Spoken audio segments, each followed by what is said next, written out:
Hello students, and welcome to this presentation on job interviews. Now, it's great to find and apply for a job, but what happens next? What happens after they give you the phone call? What happens when they ask you to come and meet? What should you expect? What should you do? How do you land that job? Well, today's video lesson will dive into this topic and hopefully prepare you for your next job interview. So, what is a job interview? A job interview is simply just a meeting between an employer and a job applicant to discuss possible employment. Most positions will go through the interview process, bringing in a few people or even a lot of people to discuss particular jobs. Before a job interview, it is vital to prepare for an interview ahead of time so you can be prepared as the best candidate possible for that open position. Preparation for an interview can be done days or weeks before the set.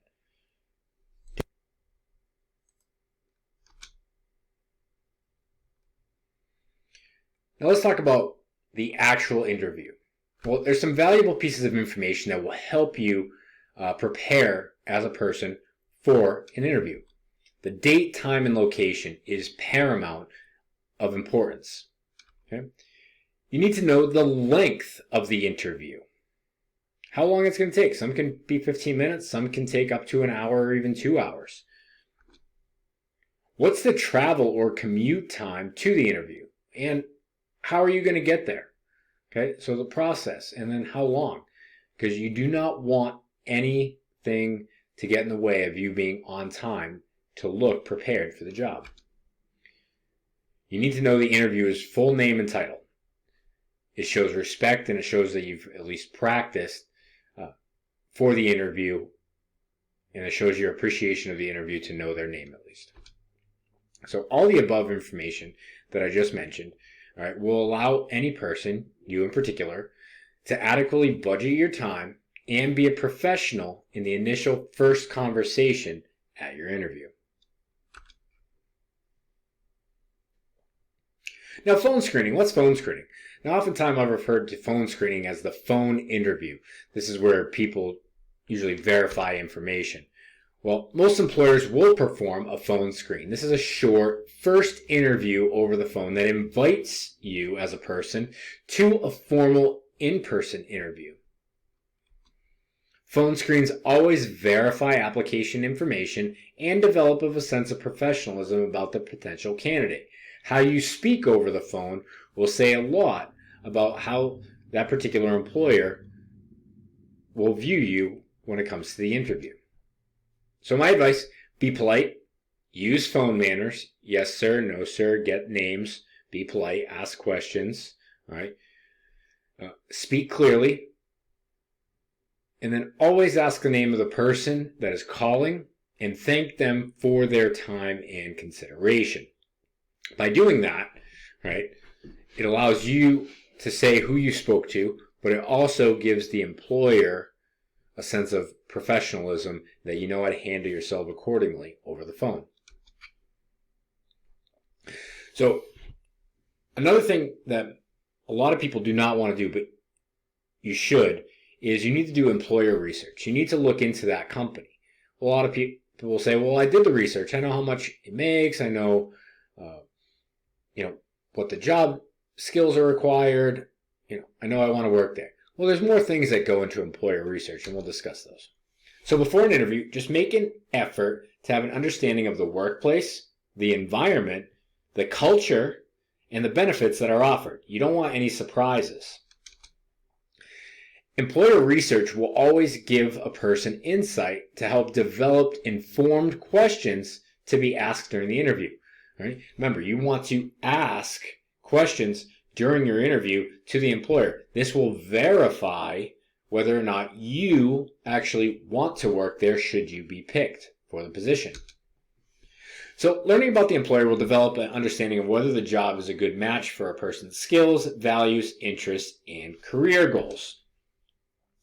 Now, prior research shows a potential employer that you would be resourceful, thorough, and motivated, all desired qualities in an employee. And research can protect the candidate, you, from choosing a position with limited stability.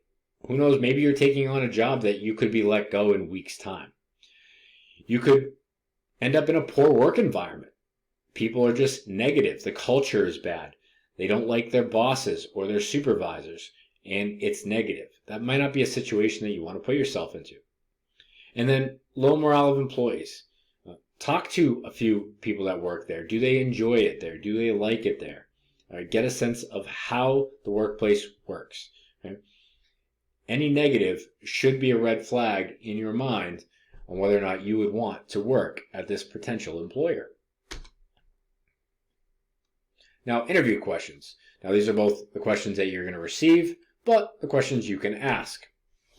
Every employer will screen candidates by asking a set of questions, both on the phone and in person. So you're going to be asked about yourself. You're going to be asked about job skills and prior work experience. And it's up to you to answer those questions and to know how to answer those questions to better portray yourself as a quality candidate. Many employers will ask similar questions, and it's vital to prepare or rehearse potential answers before an actual interview. This shows that you have confidence and that you know what you are going to say and that you believe in your comments and your answers.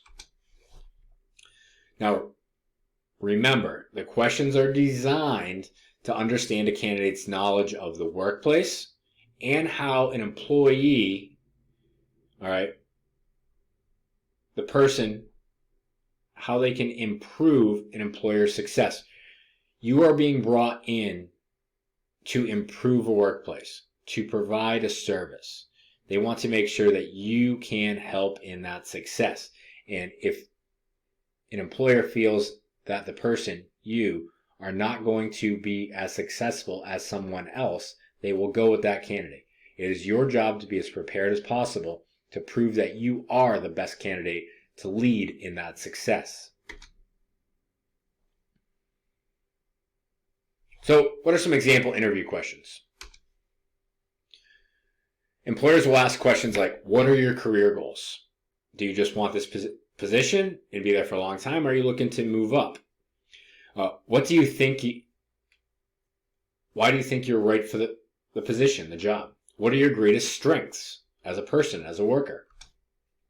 What is a weakness you would like to improve while working in this position? Now, some of you are probably saying, why would I talk about a weakness? Well, answering the question about a weakness shows that you understand yourself and that you're not perfect in everything, but you're willing to improve yourself for the betterment of the company, all right, and your future. Another question could be, what qualities do you possess that make up for your lack of work experience, especially people that may not have an actual job. You've had volunteer experience. You've worked in teams and clubs. All right. What kind of skills have you learned in those situations that will help you get a job? A number one question that's always asked is, we have a lot of applicants. Why should we hire you? This is where they get personal. And this is where you can talk about you being a strong candidate, whether it's how social you are, leadership skills, go-getter attitude, organization skills, whatever sets you apart from others. This is where you really talk about your best strength. And then they might ask you if you've ever been fired. You're not required to answer that, but how they ask it and how you answer it will show. Right? A lot of times people will say they mutually parted ways with other companies, or it didn't work out, or it wasn't a great fit, and it's time to move on in my career path and change. There's a lot of things that go into that, but you do not have to answer necessarily if you've been fired from a job. And when you post a position as a reference previously, they can't ultimately say they fired you. They can just say that you worked here from such month and year to X date. What makes you different from other candidates? And what do you see yourself doing in 5 years? This is where foresight and thinking about your future becomes important, especially in careers. And then other questions may be more specific and include how a person may handle a job-specific scenario at that particular company or workplace, or just check on problem-solving skills. Body language. Body language says a lot about a person. All right. And these are the gestures, posture, eye contact that you use to send messages. Most communication is nonverbal. It's how our body speaks. It's the tone of our voice. All right. It's usually not what we say, but the manner in which we say it that speaks volumes. And most people are actually unaware of their body language, whether they're slouching, whether they're fidgeting. These have been built in to their character that they're unaware that these could be causing problems or communicating bad vibes. Positive body language is key to making good impression. Right? Eye contact, good posture, nodding your head, understanding, being engaged, leaning towards the conversation, relaxed hands. These are examples of good body language. Now, slouching, fidgeting, limited eye contact, staring off into space, head turned away, blank stares, not understanding the question. These would be examples of negative body language.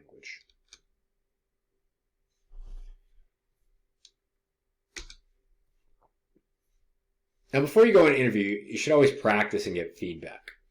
So, with limited experience, a person should get used to techniques so they can feel more confident when they actually get to the situation. Talking to a mirror, talking to a pet, videotaping or recording practice interview with a friend or colleague, or even practicing with a friend via Zoom, a video call, such as like a Zoom, a Skype, or even like a Google Meet. There's a variety of video conference calls out there that you can easily practice an interview. And then always ask for feedback. This is a detailed response from a trustworthy source about the positives and negatives of the practice runs. Feedback is used for your development and your improvement. It's not meant to put you down. It's meant to showcase things that you might be weaker in and to improve them so when you get to the actual interview, you're prepared. Remember, feedback always comes from a result of an action. Then you create a new goal, new action, get the result, you get feedback, you change and determine a new goal. Now, remember, constructive feedback. This is what we want. Constructive feedback can be used to improve performance in future job interviews. Now, do's and don'ts of an interview. All right, what should you do? What should you do not do? Well, first, be on time. This is where understanding the date, time, and location and how long it should get you to a job and how long the interview should be is so important. You want to be on time. It shows that you care. Punctuality is key. Do not show up late to an interview. It sets off the wrong message. Now, if you can prove that through an anomaly, a once-in-a-lifetime situation, a bad car accident, that you left early and still were late despite all measures, then you might be able to explain yourself. But you do not want to show up late. It sets bad precedent. Make sure you dress professionally or appropriately. Now, some jobs you don't have to dress like to the nines and be in a full suit, but you do want to dress appropriately for the position. Okay? Now, if you come dressed inappropriately for the job or wearing the wrong kind of clothes, they might look at you as not a good fit. You want to show examples, whether you speak or even in your resume, of past achievements. This shows that you can be successful in a workplace.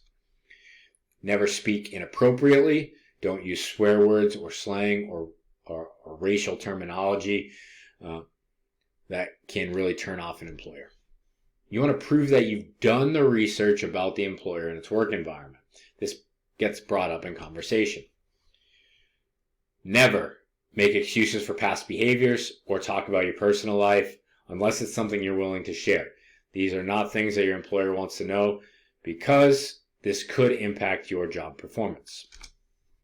Ask insightful questions about the job, questions that show you care. Never talk about your likes and your dislikes. This will come out later. You want to be positive, confident, and truthful. Do not discuss negativity. People do not want to bring negativity into their work environment. And always thank the interviewer for their time while avoiding bad body language. Okay? These are some do's and don'ts that will help you in your interview. Now, I'd like to thank you for watching this video lesson. I hope you enjoyed the video lesson on job interviews. Get out there, practice, and improve your job interview skills, and go get that first job or next job. I'll see you next time.